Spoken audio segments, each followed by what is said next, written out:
Bismillahirrahmanirrahim. Assalamualaikum warahmatullahi wabarakatuh. Para mahasiswa sekalian, hari ini kita akan masuk pada materi tentang mengenal komputer, bagaimana konsep komputansi dalam teknologi informasi. Jadi kita akan mengenal istilah-istilah yang sering atau familiar dalam komputer ya. Apa saja komponen yang diperlukan untuk berjalannya suatu alat yang bernama komputer itu menjadi informasi yang kita perlukan. Nah, komputer memang dikenal sebagai elemen yang membantu manusia dalam mengerjakan tugas-tugasnya dan berhubungan dengan interaksi manusia dan komputer. Jadi pada dasarnya manusia memberikan input kepada komputer ya, berupa device ya, paper, sensor dan lain-lain.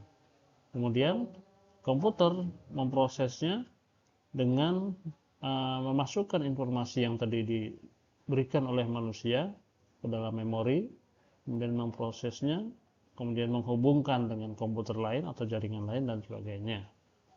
Nah, kemudian kita juga mengenal bahwa komputer tersebut sebagai sistem elektronik yang dapat digunakan untuk memanipulasi data dengan cepat dan tepat, serta dirancang dan diorganisasikan supaya otomatis menerima dan menyimpan data, input, memprosesnya, dan menghasilkan output di bawah pengawasan suatu rangka instruksi program yang tersimpan di memori. Jadi pada dasarnya nanti bisa kita baca sendiri, komputer adalah alat elektronik yang mampu melakukan berbagai tugas, menerima input, memproses input, menyimpan perintah dan hasil dari pengolahan, menyediakan output dalam bentuk informasi, memberikan informasi, dan bekerja secara otomatis. Nah, apa saja komponen komputer itu? Ada setidaknya pada dasarnya ada 4 komponen utama dalam komputer atau device ya. Pertama, device atau input device, piranti alat untuk memasukkan data, yaitu ada yang kita sebut sebagai keyboard, mouse, layar sentuh atau screen. Kemudian ada sebut juga light pen, cahaya yang berbentuk pena. Kemudian ada output device, di mana hasil dari input itu bisa kita lihat hasilnya. Ketika kita mengetikkan A, maka apa yang dapat kita ketahui bahwa itu betul terketik dengan benar, maka itu ada layar. Kemudian ada juga scanner, ada juga printer. Printer itu dalam bentuk print out ya, tercetak. Dan di dalam komputer ada yang disebut sebagai memorizing, memori baik itu jangka pendek, namanya random access memory, disimpan sementara. Ketika kita mengetikkan A, B, C, maka komputer akan mengetikkan A, B, C, tapi itu tidak lama.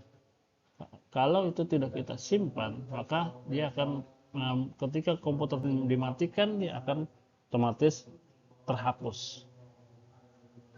Ada juga memori jangka panjang, yaitu CD, DVD, hard disk dan sebagainya. Ini mirip dengan cara kerja otak manusia ya, memori itu. Ada yang tersimpan sementara, ada yang tersimpan selamanya. Kemudian yang terakhir adalah processing. Ada secepat apa manusia melakukan processing data dalam otaknya ya, dalam otak komputer itu ya. Ada yang sangat cepat, ada yang sangat lambat. Itu macam-macam ya. Jadi kalau secara fisik ciri-ciri komputer itu dapat kita lihat, ada layar. Jadi kalau yang disebut sebagai komputer itu pasti dia punya layar, ini layar namanya ya. Yang Anda lihat saat ini adalah layar. Ada jendela di situ ya, Windows namanya. Kemudian yang kedua adalah adanya keyboard, alat untuk memasukkan teks. Kemudian mouse atau trackpad ya, ini untuk supaya kita lebih mudah. Mouse ini perkembangan terakhir yang masih digunakan oleh komputer. Kemudian variasinya ada desktop, yaitu yang sifatnya dia berdiri di atas meja, ya, tidak bisa portable. Kemudian ada yang sifatnya laptop, dia portable. Kemudian ada yang sifatnya PDA. PDA itu semacam tablet, ya. Jadi dia keyboardnya itu ada di layar. Itu dikembangkan lagi menjadi bentuknya handphone yang di keyboardnya tidak berbentuk kasar, tetapi dia masuk ke dalam layar. Nah, maka perangkat ini menentukan gaya interaksi yang mendukung sistem. Jika kita menggunakan perangkat yang berbeda, hasil antarmuka gaya interaksinya juga akan berbeda. Anda pakai tablet dengan pakai PC, itu hasilnya jelas berbeda. Nah, ini di sini diperjelas lagi, ya. Direct input itu mouse dan keyboard. Ini fungsinya adalah melakukan masukan langsung. Ada juga yang sifatnya perangkat ketiga, atau indirect input. Scanner, dia harus terhubung dengan alat lain, ya, tidak langsung komputer. Data itu dimasukkan di scan, kemudian baru scan dikirim ke komputer.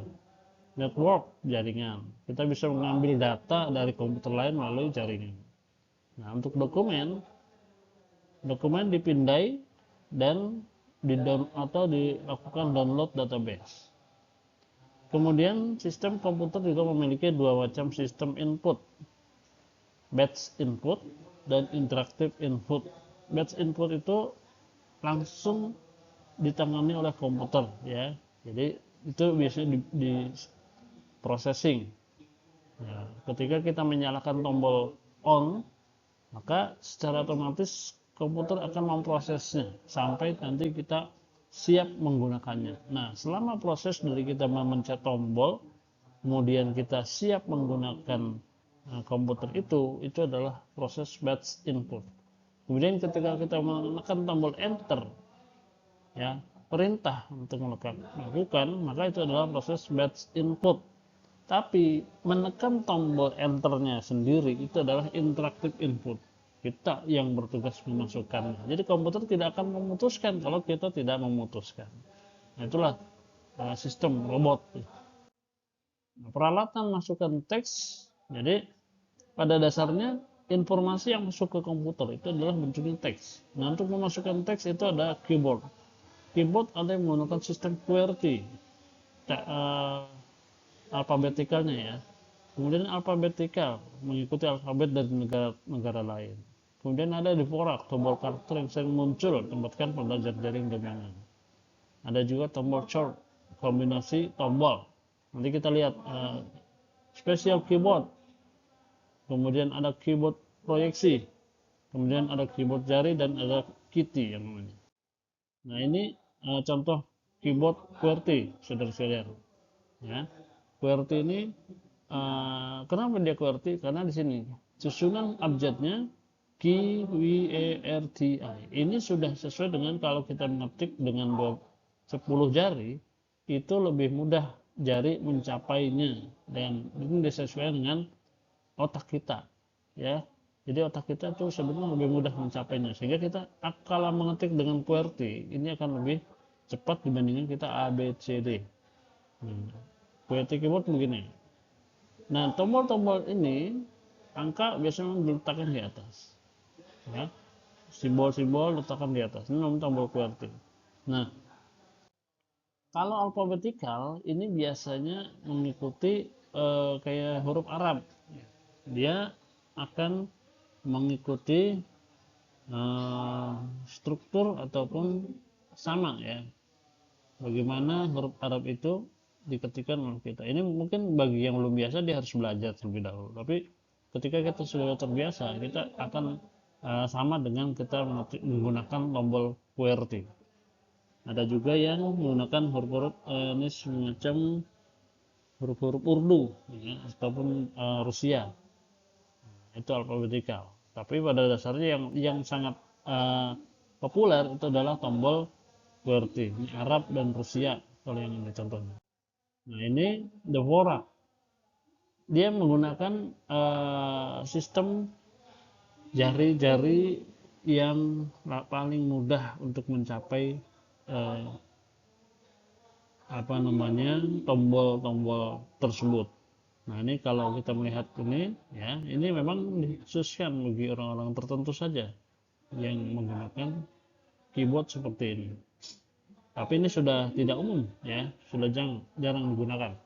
Ini biasanya dulu ya, atau di institusi khusus yang menggunakan tombol dekorat semacam ini. Ini dekorat ini sama seperti ini ya. Dia tidak banyak tombolnya. Tidak terlalu banyak.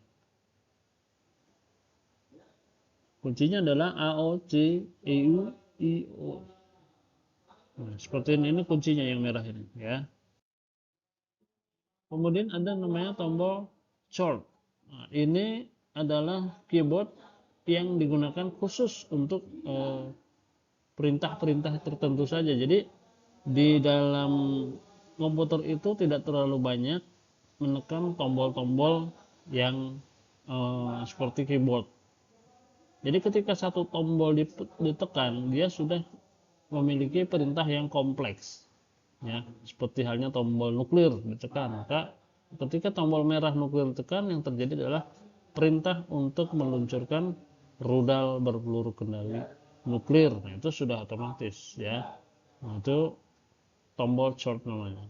Nah, atau alat musik juga begitu. Ada alat musik hari ini itu sudah menggunakan tombol short yang kalau kita tekan itu menjadi seperti kita main piano, tetapi dia bentuknya bukan piano ya, hanya semacam tombol-tombol saja, tapi dia sudah sesuai dengan nada-nada yang diinginkan.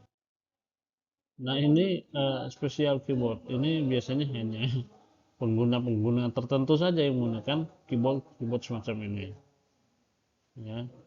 Kemudian ada keyboard yang sifatnya proyeksi. Ini biasanya sudah sangat canggih dan masih jarang digunakan ya.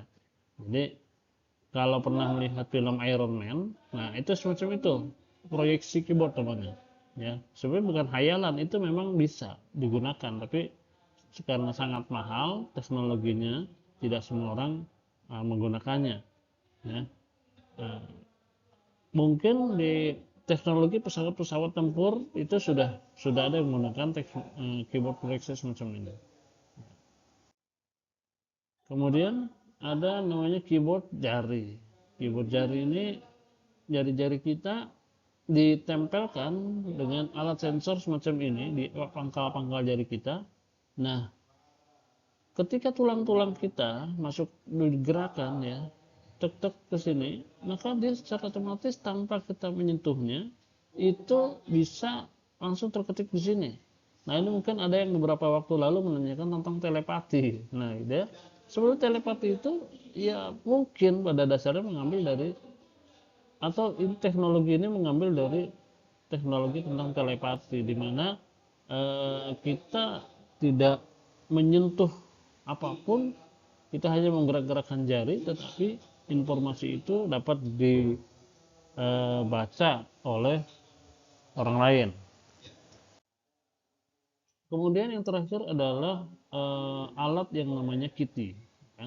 Dia memberikan perintah, monitor layar itu ada di sini. Nah, ini sudah digunakan oleh teknologi pesawat tempur ya. Layar itu tidak harus lebar sekali, dia hanya cukup dilihat oleh satu mata sebelah, mata yang lain digunakan untuk ke arah lain, dan jari-jari mengetikkan dengan alat semacam ini saja ya.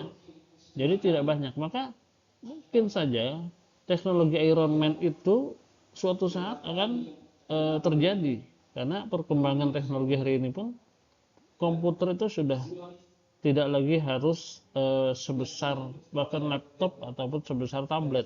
Dia sudah bisa dibawa-bawa oleh kepala kita dan hanya diketikkan dengan jari-jari yang dapat kita gunakan dengan sesuka hati kita. Kemudian ada kursor key. Kursor ini untuk menunjuk arah. Nah, ini kita sering kita lihat ya, untuk menunjukkan arah.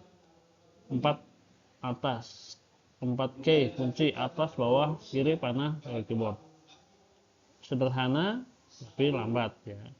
Ya, dia gunanya adalah untuk mengedit teks tugas. Jadi kalau kita ada kesalahan dari naskah yang sudah banyak kita ketik, ya kita tidak perlu menghapus lagi yang sudah diketikkan, tinggal mundur saja dengan menggunakan tombol kursor, ya. Jadi tidak ada standar tata letak, tetapi terbalik yang paling umum. Kalau biasanya 4 penjuru mata angin itu bisa digunakan kalau yang banyak lokasinya. Tapi kalau yang biasanya laptop itu kan kecil, dia hanya menggunakan yang ini nih. Untuk Lenovo dia pakai ini, tapi yang kadang-kadang yang Cina itu pakai ini. Ada juga yang pakai model ini, ya. Itu tidak ada panduan pastinya, silahkan saja sesuai desain yang digunakan oleh pabriknya. Nah, kita pun sebenarnya sering menggunakan teknologi keyboard ini pada benda selain komputer, ya. Kalau kita menggunakan remote TV itu juga sebenarnya sama. Keypad handphone itu adalah alat untuk memasukkan informasi, sebetulnya sama. Dulu kita menggunakan handphone yang keyboardnya itu di luar layar, ya, sehingga kita mengetikkannya dengan tombol-tombol yang ada di keyboard tersebut. Jadi pada dasarnya kita sudah menggunakan keyboard itu bukan hanya pada komputer, tetapi juga pada handphone yang dulu menggunakan keyboard, ya. Tapi kalau di handphone biasanya tombolnya numerik, ya. Dua untuk mengetikkan huruf A, B, C. Nah, kemudian simbol pada kata-kata yang lain, ya. Kemudian ada juga eh, kata-kata yang bisa kita ketik dengan hanya menggunakan huruf-huruf tertentu. Hello itu digunakan dengan mengetikkan 44, 33, 555, pause 5555 dan 666 dengan sangat cepat. Itu kan langsung keluar kata hello. Jadi sebetulnya itu adalah informasi yang kita gunakan untuk apa namanya memasukkan informasi ke dalam layar. Dengan ini contoh numerik keyboard, keypad, telepon dan kalkulator sama, hampir sama, ya. Kalau telepon ataupun kalau kita sering lihat di ATM, tombol numeriknya seperti ini. Tapi dalam kalkulator yang kecil, dia tombol numeriknya satunya dimulai dari bawah, bawah ke atas. Kalau telepon atau ATM dia bisa dari atas. Ini bisa juga berbeda-beda. ATM pun ada yang menggunakan tombol seperti kalkulator, ya. Tombol fungsinya adalah mengurangi beban ingatan, mudah dipelajari, lebih cepat karena jumlah penekanan tombol berkurang. Bayangkan kalau tidak ada tombol, alangkah beratnya beban ingatan kita, ya. Sehingga untuk sering terjadi kesalahan, maka tombol fungsinya juga adalah mengurangi kesalahan. Kelemahannya, pemanfaatannya sangat tergantung pada kejelian user yang menggunakannya karena tidak adanya standarisasi ini sebelum ada teknologi artificial intelligence, ya. Hari ini kita eh, banyak terbantu kesalahan itu ataupun mengkonsep itu dengan, nanti kita akan bicara khusus tentang artificial intelligence itu apa. Nah, ada juga yang disebut sebagai handwriting recognition, teknologi pengenalan tulisan tangan. Teks dimasukkan dalam komputer menggunakan pena dan sebuah tablet digital. Kan biasanya ada orang malas untuk mengetik, tapi dia lebih familiar dengan teks, menulis, ya. Maka dia bisa menuliskan apa yang dia ingin tuliskan, kemudian nanti komputer akan mengolahnya. Ini alatnya, pennya, kemudian dituliskan seperti kita menulis di atas kertas. Nah, kelebihannya apa? Ini bisa kita hapus secara langsung, tapi naskah yang sudah kita tulis tadi akan otomatis masuk menjadi naskah teks. Tinggal kita pindahkan ke aplikasi pengolah teks lainnya kalau nanti sudah jadi, ya, naskahnya.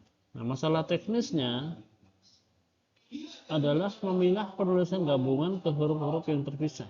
Maka harus jelas itu, ya, tidak boleh menulis dengan menyambungkan, atau juga Komputer tidak bisa membaca kode-kode yang digunakan manusia seperti dia ketika kita menuliskan tanda kutip di atas. Nah, itu maksudnya apa gitu nggak ngerti.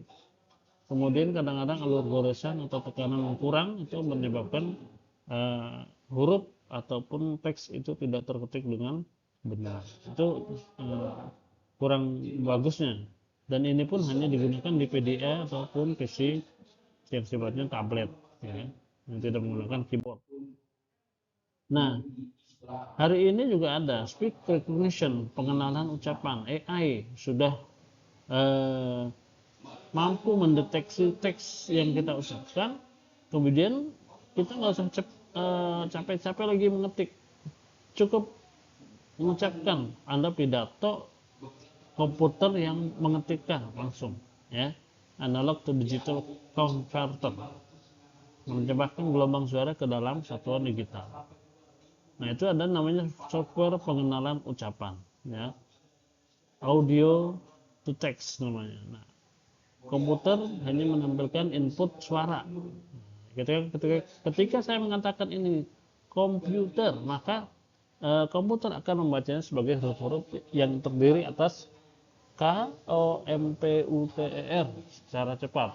Nah, ini bergantung pada berhasil kalau yang berbicara adalah satu orang. Jadi kalau banyak orang, komputer juga bingung, ya. Kemudian kosakatanya terbatas. Kenapa? Karena komputer belum, walaupun dibilang cerdas, ya, dia tidak menyimpan semua database tentang kosakata. Bahasa Jawa, bahasa Madura, itu komputer belum bisa membedakan, walaupun sama-sama.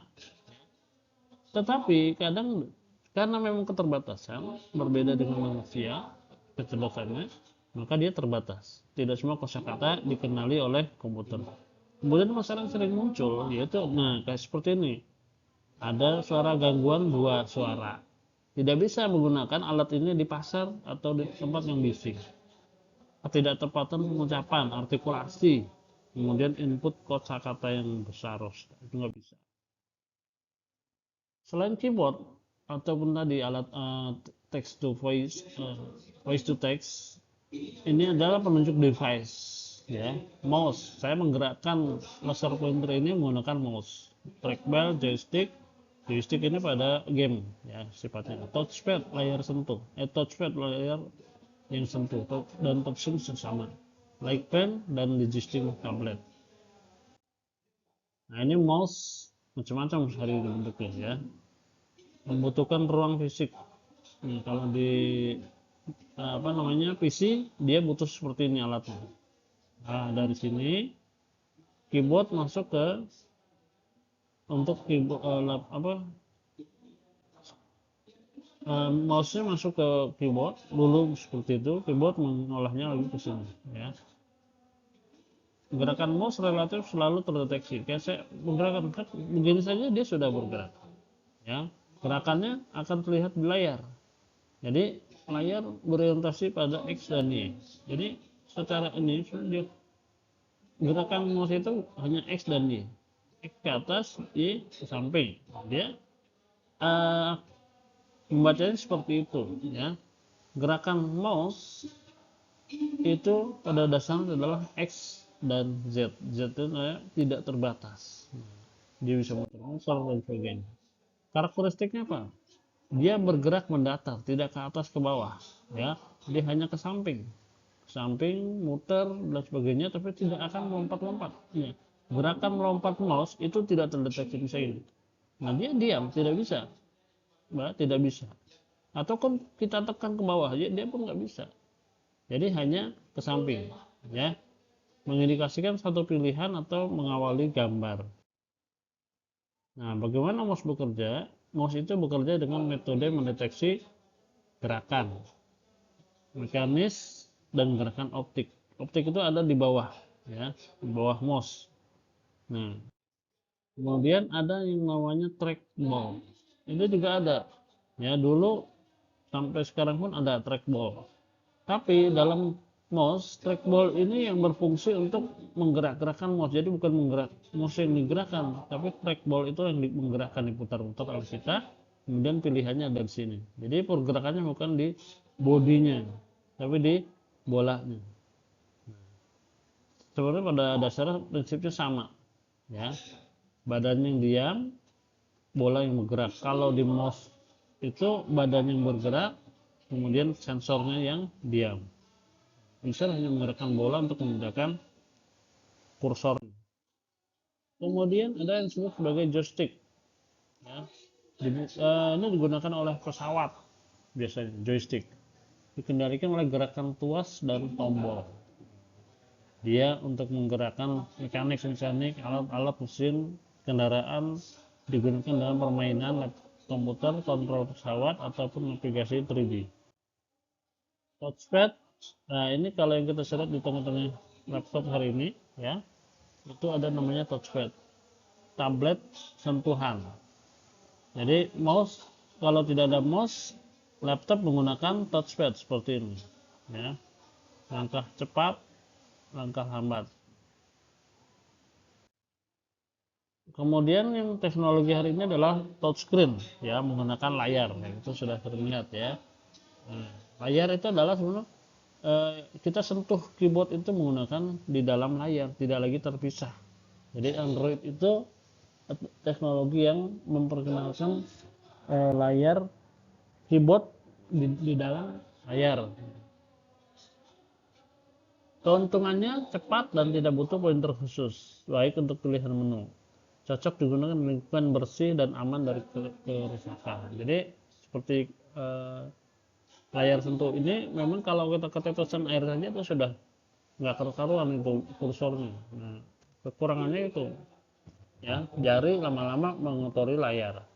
Apalagi kalau layarnya rusak, maka otomatis dia juga akan terganggu.